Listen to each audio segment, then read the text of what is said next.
Hey guys, welcome to this week's podcast episode. And for all the female entrepreneurs and all the individuals out there, I've got a fantastic guest for you today, Dr. Wendy O'Connor.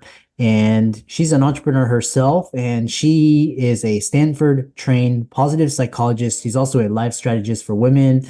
And we're going to be talking about living a life by design, happiness, fulfillment, using positive psychology to achieve success and happiness. And I'm happy to welcome Dr. Wendy to the show. Welcome, Wendy. Thank you so much for having me. I'm excited to be here. Yeah, this podcast is very informal, so all my friends call me Chris, and I hope I can call you Wendy. Perfect. Yeah, so kind of set the stage and talk about your journey and how you come to do the work that you're doing. Yeah. So I first started out, I think it's now 15 years ago, as a clinical psychologist. I hung my shingles. I had two thriving practices. I helped people with depression and anxiety. It was wonderful, like very fulfilling.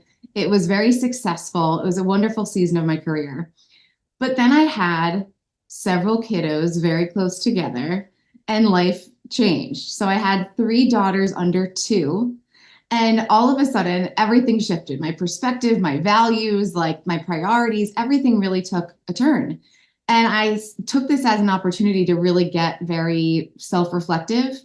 And this period of my life, when there is just so much of my energy going out, I made this really important realization that the financial freedom that I had created in my clinical practices wasn't really feeling worth much when I wasn't fulfilled anymore personally as I was doing this work. So as I got to this place of feeling overwhelmed, I felt like I was burning out. I felt like everyone needed my energy and I had something had to give. I started to reflect on my business in particular. And I started to think, you know what? I feel like this season of my life is coming to a close. I feel like all the clinical work that I've done has been so meaningful, and I've loved so much helping so many people recover from anxiety or depression. But what I really felt like I needed personally and I wanted to do professionally was actually help people get to that next level, like thriving level, not just functional, not just surviving life's craziness, but to really learn the science of happiness, how to thrive, how to flourish, so that success meant more than just dollars in your account. So this was a huge shift for me. So I just decided, not on a whim, but really like at this chapter of my life, I was like, that's it. I'm going to shut down my thriving practices. I'm going to take on a new adventure. And that's when I became a coach. And so now I'm in a place where I'm a success coach for female entrepreneurs.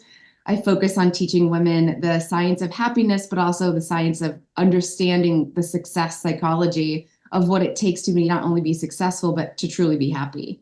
So it was this realization of like, we think we're after financial freedom. Are we just after the financial freedom? Does it actually bring the happiness? And then we get to this place that I see with many entrepreneurs where you may have a lot of sales, you may have a lot of growth in your business, but if you're not happy and you're not fulfilled, like it doesn't feel worth all the work. It doesn't feel worth the effort. So that's where I am now. That's my journey, a little bit about it. Fantastic. And there's a lot to delve into there. And one thing that really stood out to me during your intro was this idea. So, along various stages, so a lot of people as students and they're in their training and they're practicing, and you were in this stage where you were practicing, you were making good income. And then so along this stage, you're describing self-actualization. And why would somebody in their early, as a student, they would think, oh man, you're crazy, you gave it all away. And whereas somebody in your place, is like looking for more, searching for more. So kind of describe from the lens of just different stages and how you decided to, because you're looking for more and you have kids and you have family and obligations. So describe that. Yeah, the more was more like there needed to be some refinement in my strategy. Like there needed to be a shift in my approach because what I had mastered was successful to the naked eye, but it didn't feel how I wanted it to feel anymore from the inside. So it was this desire for more, but more so this desire for like the whole. I wanted the whole experience. I didn't just want to see dollar signs in my account and all that's great. But I wanted to actually wake up every day feeling excited again about my career, feeling full of life, feeling zest. And I knew that if I just kept going on the same track, I would feel more of the same. That wasn't an option for me. Like I've just never been somebody who's going to settle for a life that's like subpar. It just doesn't click. It just doesn't work. So for me, it was this, yes, there was this craving for more, but it was more so like this like full feeling, this fulfilled feeling, this like whole feeling. Mhm. And that's why I made this decision to make a shift. And you're absolutely right. So many people were like, "Are you sure you want to do this? Like you've got it made. You've done it. You've like reached the goal of why you went to, 100 years of graduate school and why you pursued all the things you've pursued. You've done it. You've made it. Why isn't this enough?" And it's like, well, just because something sounds right from the outside doesn't actually make it feel aligned on the inside. And we have to trust ourselves to make those decisions and not let other people's judgments or limiting beliefs of their own get in the way of our next steps. Yeah. Yeah, so many people I talk to, myself included, as students, we're dirt poor, and then we get our first paycheck and it's like awesome, we can buy a house and car, go on these vacations. And after a while, it just gets boring, right? It's like just, it's just paper and ink and numbers in an account. So, and then what you're searching for is so much more. So I think the younger audience needs to really see that and kind of lean into what you were talking about, this wholeness. And which brings me to my next question, is this idea of especially in this day and age of imposter syndrome, and especially with BIPOC and other groups, and diversity, equity, inclusion, all that. Talk about this idea of imposter syndrome, and it's quite common in the medical professions, and also this idea of perfectionism, and how that tied into what you were trying to achieve. Yeah. Imposter syndrome is normal. It's everywhere. We all have it. And the higher up in the ranks or up the ladder we go, the more it tends to follow us and pay us a visit along the way. And the way that I work with this with my clients, because my clients are always saying like, "Oh my gosh, like I feel like someone's going to find me out. I don't know every single thing I'm supposed to know. I'm creating a business, but I'm just figuring out as I go. How can I master something I don't know yet?" And there's this fear around being seen as somebody as unqualified or inexperienced. And really, like my perspective and my belief around this is it's just a normal part of growth. When we feel imposter syndrome, it's because we're doing something outside of our comfort zone. We're doing something that's new to us or new in this particular way. And we just need to allow ourselves to embrace that it's completely normal. But the more that you do the very things that make you feel uncomfortable or this imposter syndrome, the more you're going to master the skill set that it takes to not feel it anymore. Like you get to work your way through that feeling at the more you do the very thing you're uncomfortable doing. And perfectionism is a big one too, obviously, because for entrepreneurs in particular, it really keeps them from making their next moves. So instead of taking messy action, instead of jumping in before you're ready, instead of giving yourself permission to figure it out as you go, perfectionists want all the ducks in a row and everything, all T's crossed and all I's dotted. And it's like they slow down their ability to succeed as quickly as they could if they would just embrace that there is no such thing as perfect. So like, let's just move. So those are two big things that come up all the time. They're so common. But I think the biggest problem around them is that people create a story around them. Oh, I'm a perfectionist. And so because I'm a perfectionist and that's my label, I'm going to do it this way and hold myself back. And I'm going to use it as a reason, but it's really just an excuse. And then we have those with the imposter syndrome that are like, I need to wait until I feel qualified to act. And you're like, you won't until you act. So it's just this idea of when we don't create a story, we don't add suffering. When we don't add suffering, we get back on the highway faster. When we get back on the highway, we create more success, more freedom, more fulfillment, more fun. We have to get out of our heads a little bit here and just get into action, get into taking that aligned action. Yeah. Yeah. And especially kind of for the audience, when you feel like, you don't belong, or you kind of feel uncomfortable, that's kind of that, these are cues, emotional cues, to lean into that, and stretch yourself and grow, which was what you were talking about. The next question is, especially for the female audience out there, you see the problem as kind of um, what society is teaching and the wrong roadmap? And how do people shun all of that and get on the right one? And how do they do that? What is it? I love this question so much. I feel like I could talk for days about it, but I'm going to try to be succinct for your audience. The way I see it is that, and this is for everyone, not just women, but we are conditioned to go through life in a very prescribed way.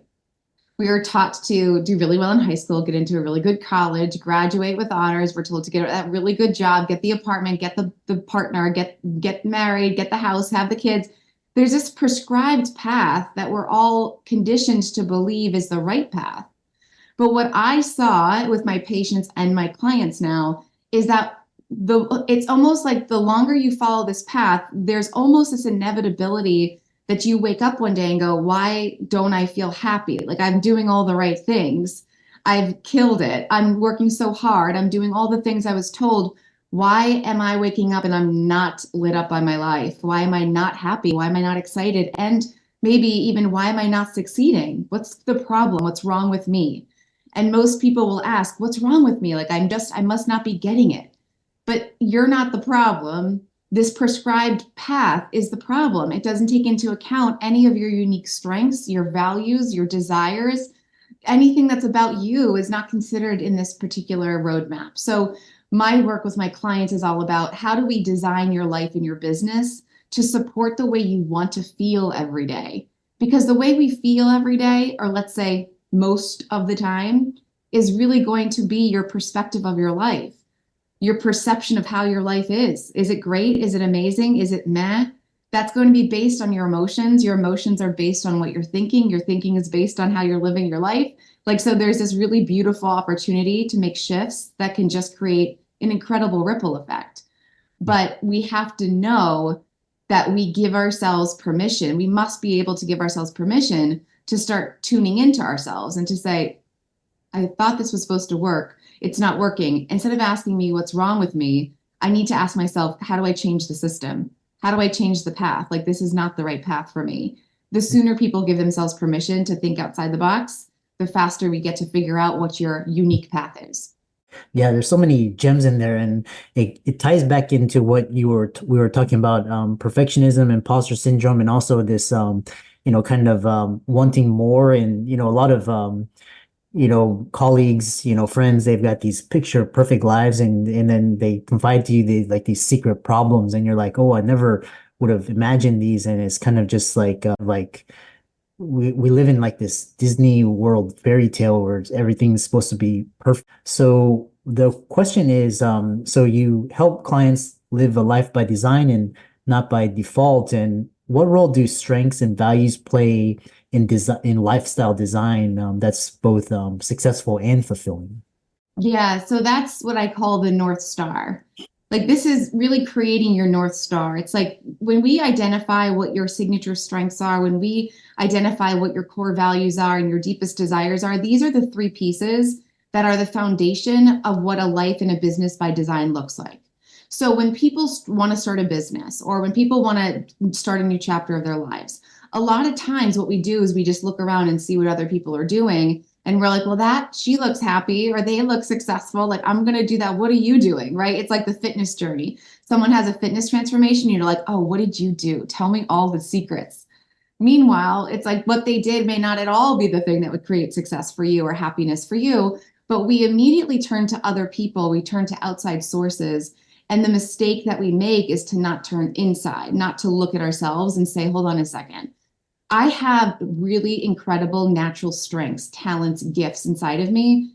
Are they even being highlighted in my life? So it's a very eye-opening experience as I take clients through this, learning what your strengths are and recognizing that you have these incredible gifts inside of you and the way that you live life, like the way you are meant to live life, is so freeing from the start that people get very excited about, okay, what's next? Like, what about my values? Okay, yes, we identify your core values. What your core values are what matters most to you. What do you think is important? Not what is she doing or what is he doing or how is someone else living their lives, but this is really your unique fingerprint on creating success and fulfillment. So the core is strengths, values, desires. That's the core of the programs that I take my clients through. And it's everything. It sounds so simple and it sounds so obvious, like, yes, strengths important, values, yes, important. but they are always overlooked because people don't think it could possibly be that simple to create aligned success. And my very strong belief is it is absolutely that simple.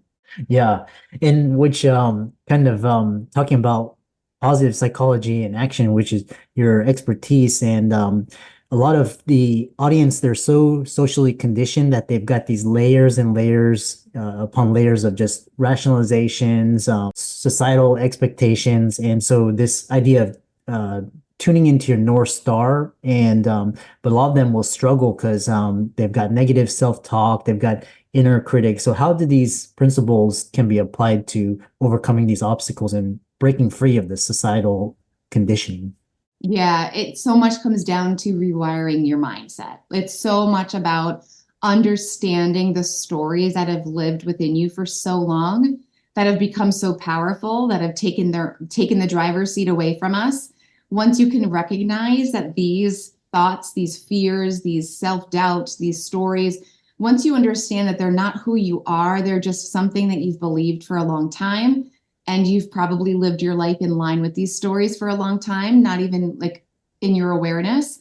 As soon as you start to see that, and building self-awareness is a huge piece of this, when you start to see that, all of a sudden, this world opens up a possibility. And it's not an overnight process. So I don't want to say it like, oh, there's this awakening, but there is. And then after this awakening of, oh my gosh, this contrast between how I've lived my life and how I actually want to, when that occurs, then all the work is integrating these tools. So it's a lot of rewiring your mindset, catching yourself, checking your stories, restructuring your thoughts. It's not about like, you don't need the affirmations, you don't need the mantras, you actually don't need them. You can use them for fun if you want to. But what it comes down to is, how are you reacting in your life? How are you responding in your life? And what are the thoughts, beliefs, and stories that are influencing your actions? So we really break it down into these pieces of just how you're showing up in your life in a micro way. Those micro ways are very telling about the overall stories and structures of your beliefs. Mm. It reminds me, Chris, of, have you seen yet the Fitness 100 show on Netflix? No, I have not. What is There's that? this Fitness 100 show. 100 contestants are competing for like the best physique, like strength and endurance and all the things. It's really fun. But one of the pieces of it is that they all have their own cast, like a cast of their torso. And so when you said, how do you apply this? Like, how do you get from this side of the riverbank to the other side for people? I pictured when in this contest, in this competition, if they lose, they have to break the cast. They have to smash their own torso's cast. Okay. So it's emotional for them, of course. But what I picture is that's literally the work that we're doing. It's like we're breaking this like cast that you think the life that you've been living was supposed to be, and you let yourself smash those stories around it so that you can build a new one, so you can create and form a new one.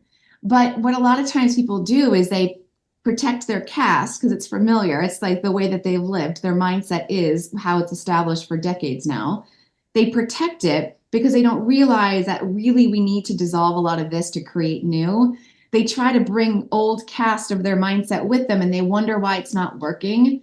And that's why. It's like when we just bring default mindset, our default beliefs, our default thought processes with us into our future selves, we lead ourselves down a path of dead ends very quickly because they're not going to work that way. We have to like dissolve this one as much as we can to build up the new. Yeah, I love that. And if I'm for some clients, they immediately get it, or they have just some powerful reason why, or some event that kind of it's do or die, and then others take a little bit longer process, which is why we have coaches such as you. So kind of, if rounding it out, if you could suggest one actionable step women could take today to start transforming their lives, what would it be and why? And then how can people find you and follow you and reach out to you? One actionable step today, I would say there's so many. I want to just throw 30 your way, but let's start with, and it may not sound actionable, it is actionable. Giving yourself permission to consider an alternative. Giving yourself permission to fully consider the alternative business model, the lifestyle, the career, the relationship, like whatever it is that you're contemplating right now, or that you're realizing as you listen to this conversation, like I'm really not so lit up by this part of my life, or I'm not that happy with this part of my life, or I'm not as successful as I want to be. Mm, Giving yourself permission to pursue what you want on the other side mm, is the biggest gift you can ever give yourself. You don't need to have the mastery yet. You don't need to have it all figured out yet. You don't need to have the proof of evidence of success yet. You just need to want it, and that's enough of a reason to go for it. So identify the one thing that you're like, I just wish this was better in my life, and take one step in that direction. It doesn't matter if it's writing the email, putting out a post, naming your business, like whatever it is that you want to create in your life, giving yourself that permission is the biggest step that you can take. It's the mhm. most important one I take over and over and over and over again. So Yeah. that would be my one answer if I had to choose one. And everyone can find me on Instagram primarily at Dr. Wendy O'Connor. Same thing on Facebook. Come say hi, introduce yourself. I love meeting new people. And of course, I can answer any questions about how I serve and what I offer. Yeah. Fantastic conversation. And I know a lot of your pearls and gems resonated with the audience. And be sure to give Dr. Wendy a like and follow on socials. Check out her website, check out her work, reach out to her. And with that, thanks so much for coming on. Thank you so much for having me. This is great.